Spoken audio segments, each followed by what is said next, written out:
Alerta máxima. La F1 ha perdido la cabeza. El movimiento de Flavio Briatore para coronar a Franco Colapinto y ejecutar a Pierre Gasly no es un simple cambio de pilotos. Es la reactivación del manual de dictadura deportiva que convirtió a Michael Schumacher y Fernando Alonso en campeones mundiales. El spoiler definitivo es que la jugada va más allá de la pista. Briatore ha ordenado reestructurar los algoritmos del simulador de Enstone para favorecer el feedback y el estilo de Colapinto, relegando el setup de Gasly a un papel residual. Esto significa que, a partir de ahora, el coche de Gasly será, de facto, el coche de desarrollo de Colapinto. Se acerca el fin del Gasly que conocíamos, convirtiéndose en el número 2 más caro y humillado de la parrilla.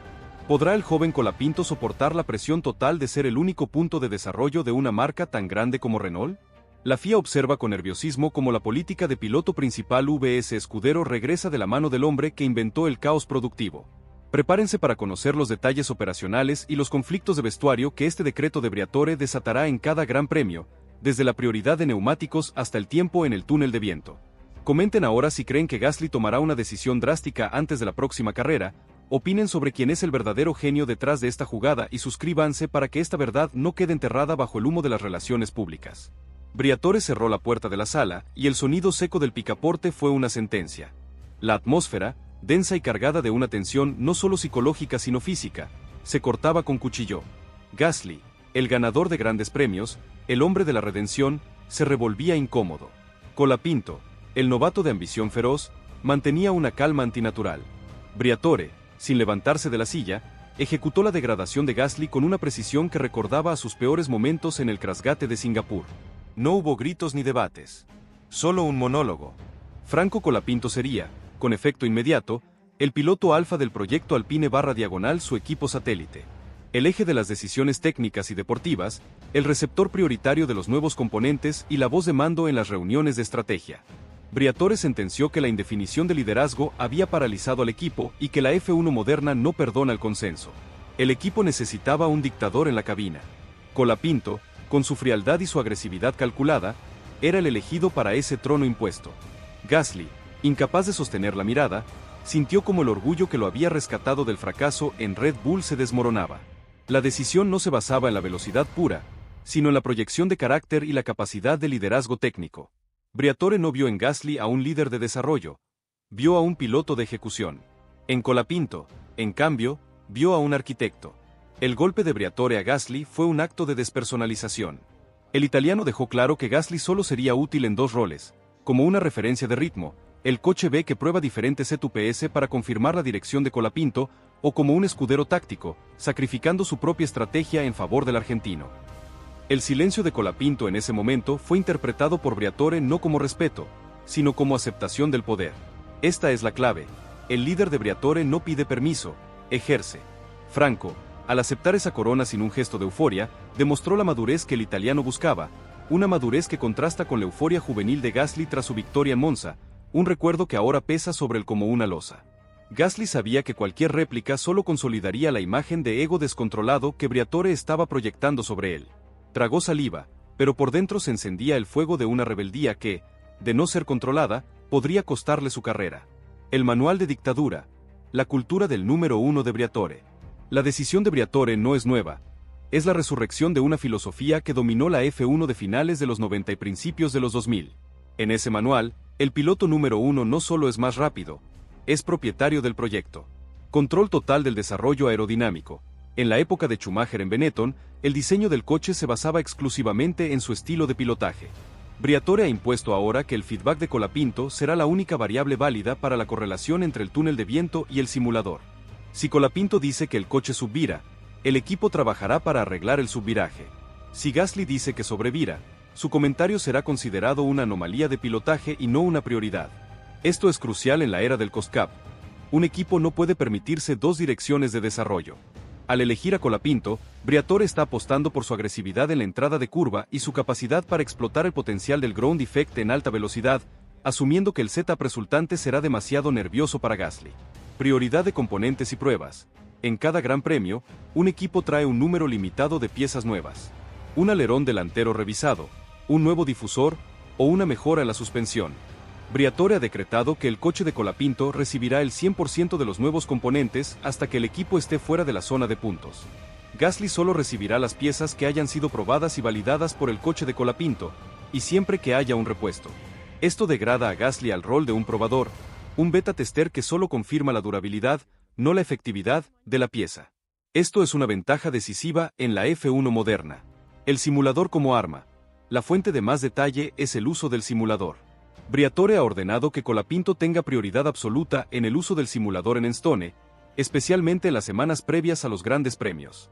Más importante aún, el algoritmo de correlación del simulador será reajustado a los datos biométricos y al estilo de pilotaje de Colapinto, frecuencia cardíaca, punto de frenada, presión sobre el pedal. Gasly tendrá que usar el simulador en horarios secundarios o con una configuración menos prioritaria, lo que significa que el setup base que usa para la carrera estará inherentemente sesgado hacia el estilo de Colapinto. Esto es una desventaja silenciosa pero devastadora. El infierno operativo en el día de la carrera. El verdadero conflicto se manifestará en el día de la carrera, donde las decisiones son rápidas y el margen de error es cero.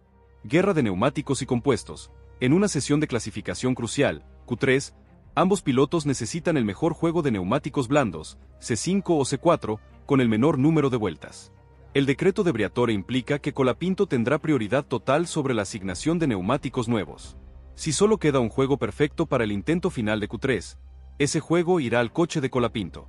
Gasly tendrá que conformarse con un juego ligeramente usado, o en el peor de los casos, un compuesto menos adecuado. Esta diferencia, a menudo de una décima, es la que decide si un piloto llega a Q3 o queda eliminado en Q1. Estrategia de TOU, rebufo en circuitos como Monza o Spa, el TOU en clasificación es vital. Gasly, el piloto degradado, será ahora el sacrificio estratégico forzoso.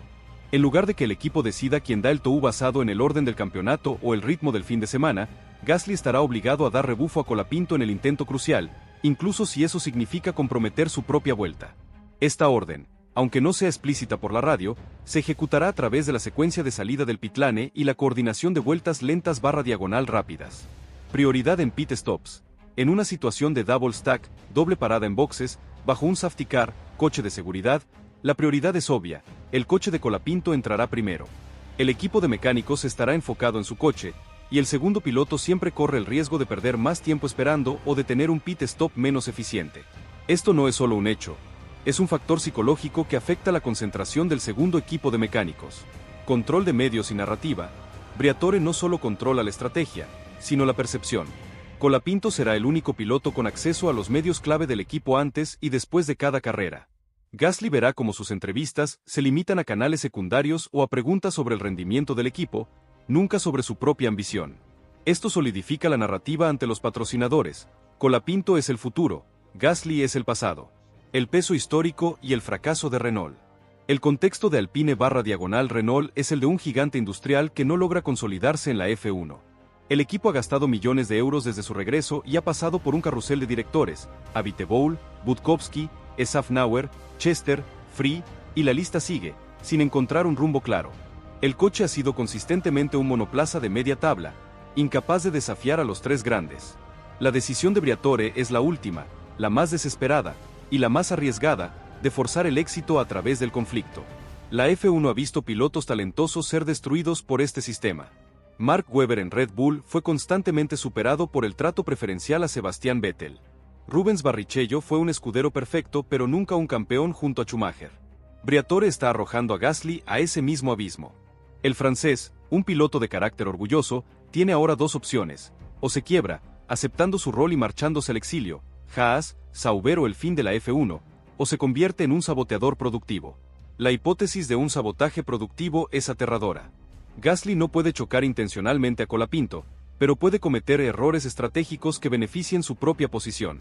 Por ejemplo, en una clasificación ajustada, podría accidentalmente frenar en una vuelta rápida, arruinando el intento de Colapinto sin penalización. Análisis exhaustivo y suscríbanse para seguir en directo la colisión de egos más explosiva de la Fórmula 1 moderna. El reloj avanza. El destino de dos carreras y el futuro de una escudería se decidirán en las próximas semanas. Alerta roja. La masacre de Alpine ha tenido su primera víctima en pista. La F1 no respira tras la primera carrera post-decreto de Flavio Briatore, y el resultado es más sangriento de lo que nadie imaginó. El spoiler de esta segunda parte es demoledor. Pierre Gasly fue sacrificado estratégicamente de forma tan descarada que su propio ingeniero, en un acto de rebeldía silenciosa, se negó a hablarle por la radio en la vuelta de honor. Briatore ganó la batalla política, pero perdió la guerra moral. La consecuencia inmediata es el fichaje inminente de Gasly por Williams o Haas, un movimiento que se cerraría antes del próximo Gran Premio, obligando a Briatore a buscar un reemplazo de emergencia. La FIA, por su parte, ha convocado una reunión de aclaración de reglas internas con Alpine, un eufemismo para una advertencia formal. Colapinto, el dictador ungido, debutó con el peso de su nuevo rol y el resultado fue un fracaso técnico, demostrando que el hype de Briatore no puede vencer las leyes de la aerodinámica. ¿Ha conseguido Briatore resucitar un equipo o lo ha condenado a la implosión total? ¿Qué nombres de la parrilla están siendo tentados por el asiento de Gasly? La historia no se detiene, y aquí desgranamos el detalle táctico del Gran Premio, la guerra psicológica en el motorhome y los movimientos contractuales que están reescribiendo la parrilla de 2025. Comenten ahora sobre la jugada maestra de Gasly. Denle me gusta si creen que el francés se vengará en su nuevo equipo y suscríbanse para que el algoritmo entienda que este drama merece ser contado. La pista de Silverstone fue el primer campo de batalla de esta guerra civil. Una pista que exige precisión aerodinámica, un lugar donde el coche de Alpine históricamente ha sufrido por su inconsistencia. La reunión de estrategia del sábado por la noche en el motorhome de Alpine fue un funeral. Gasly, relegado a la esquina, vio cómo la atención de los ingenieros de rendimiento se centraba únicamente en Colapinto. El setup base del coche de Colapinto fue confirmado. Una configuración agresiva, de rack alto, diseñada para maximizar el ground effect, a expensas de la estabilidad en curvas rápidas. El ingeniero de Gasly recibió la orden directa de divergir radicalmente del setup de Colapinto, no para mejorar la velocidad, sino para recopilar datos de referencia en una ventana de operación diferente. En otras palabras, Gasly se convirtió en la mula de pruebas, sacrificando su rendimiento para ampliar la base de datos de Colapinto. La tensión era insostenible. El punto de inflexión fue la Q3. Gasly, milagrosamente, consiguió meter el coche en la última sesión de clasificación, superando las expectativas con un setup notoriamente inferior. Colapinto, que ya contaba con la ventaja del simulador y el setup agresivo, también pasó. El primer intento de Colapinto en Q3 fue decepcionante. Fue entonces cuando la orden se ejecutó con frialdad. Gasly fue enviado a pista 2 segundos antes que Colapinto en el intento final. La instrucción, ambigua para los oídos externos, fue clara.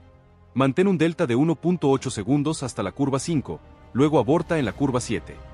Esto obligó a Gasly a conducir a un ritmo intermedio, dando un rebufo perfecto a Colapinto en la recta hangar, pero comprometiendo su propio agarre y temperatura de neumáticos para el resto de su vuelta. Colapinto mejoró por una décima. Gasly, con los neumáticos fríos por el timín impuesto, destrozó su vuelta, cayendo 2 puestos detrás de donde podría haber estado. La venganza de Briatore era exquisita. Gasly fue obligado a humillarse a sí mismo para el beneficio de su rival. La carrera fue un desastre estratégico para Gasly. En la vuelta 12, cuando el pelotón principal aún no había entrado en boxes, el ingeniero de Gasly recibió una orden de pit wall. Box, plan C, neumáticos duros. El momento era catastrófico. Gasly entraría en tráfico y arruinaría cualquier esperanza de undercut. El francés, por la radio, preguntó: ¿Es este el setup de Colapinto? ¿Por qué tan temprano? La respuesta fue corta y mecánica. Negativo, es nuestra ventana. Entra ahora. Gasly fue enviado a una trampa de tráfico de coches lentos, perdiendo valiosos 3.5 segundos que lo sentenciaron a una carrera sin puntos. Colapinto, sin embargo, se quedó fuera hasta la vuelta 18, ejecutando una estrategia overcut limpia que lo dejó por delante de Gasly, a pesar de que el francés había largado mejor. El mensaje era irrefutable. La estrategia de Gasly fue sacrificada para garantizar que Colapinto terminara por delante. El final de la carrera fue la escena más impactante. Gasly cruzó la meta, en la posición 14, superando por poco a un Williams. Colapinto terminó en la posición 12. Al pasar por meta, Gasly se dirigió a su ingeniero por la radio, una tradición de agradecimiento y desahogo. El silencio fue la respuesta. El ingeniero de Gasly, un veterano de Enstone, se había negado a hablarle, rompiendo el protocolo y enviando un mensaje de repudio a la orden de Briatore. Este silencio, que duró hasta que Gasly entró en el box, fue el detonante final. Gasly, al bajarse del coche, no fue a la reunión de ingenieros. Se dirigió directamente al despacho de Briatore, con su kit de carreras aún puesto. La conversación, a puerta cerrada, duró menos de 5 minutos, pero la tensión fue tal que un miembro del equipo de seguridad tuvo que intervenir. El resultado: Gasly no asistió a la rueda de prensa post-carrera de Alpine. En cambio, en la tarde del domingo, su manager emitió un comunicado críptico sobre revaluación de compromisos a largo plazo.